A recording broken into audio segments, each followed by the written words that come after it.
What do we have here? Oh, those right side up forks look familiar.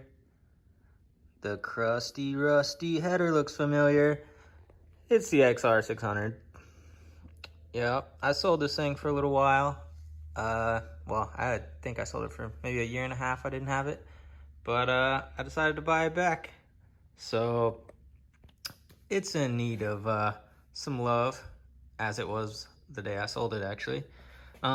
But actually, when I bought it, I was super busy with work and traveling a lot for some mountain bike races and stuff. So I just took it to Adventure Moto and had them actually do some stuff to it. It still looks crusty right now, but I'm actually gonna turn it into kind of like a dual sport.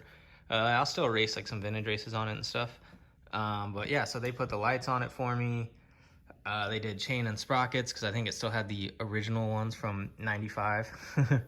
And then they rebuilt the carb for me. So it's running pretty good and all that stuff. Lights are working. But now I'm just gonna work on cleaning it up, making it look a little cooler. I don't really like the front fender as much as like the stock XR one, so I bought a Mare kind of stock style XR fender, and then I also bought a more stock looking XR number plate. That's actually a Mare one also. It doesn't really have the mounts for the horn and all the stuff that's behind this one, so I'm gonna have to do like a little bit of work to make everything fit back there. But yeah, I'm gonna start cleaning this bad boy up. Try to make it look a little cooler, you know. I got some graphics for it. I got a new seat cover for it, which actually is what I'm gonna start out with because in the past, doing these seat covers has been a big pain, so I'm just gonna get that out of the way and do it now. I got this sweet flannel shirt seat cover on there from the last race I did on it. So finally gonna get that thing off and get a real seat cover on there. When I'm done with it, it may look a little weird because I have like a bunch of random parts and colors.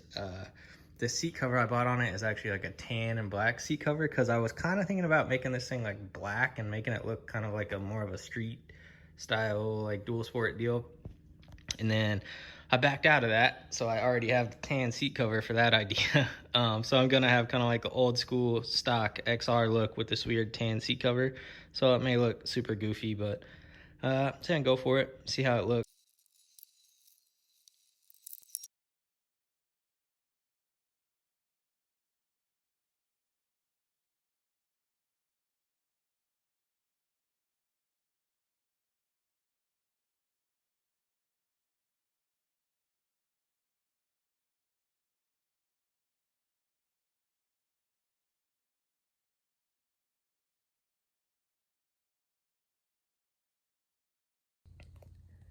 All right, so got the seat cover done.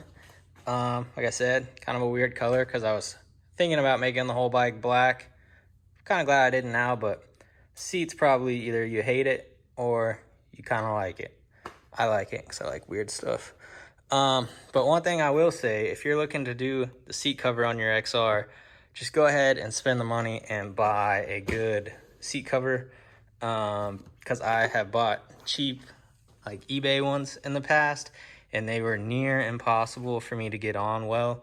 Not that this one's perfect. The XR600 seat is very difficult to do, in my opinion, because up under here, the frame rails run like through the seat, so that makes the seat pan have like a big lip back there. So you can't really put tight right here and get a staple on the back. So it's really hard to get the whole thing tight, but I think this one came out decent once it sits in the sun a little bit. Hopefully some of these little tiny wrinkles will just mesh out of there, but yeah, it's definitely worth it to spend the money and get like a well-made seat cover. I like these Thrill Seekers ones because they make cool, weird stuff, and that's kind of what I'm about. But I'm sure there's a bunch of companies that make them, but yeah, got the seat cover done, so kind of did the hardest thing first. Well, what I thought was going to be the hardest thing.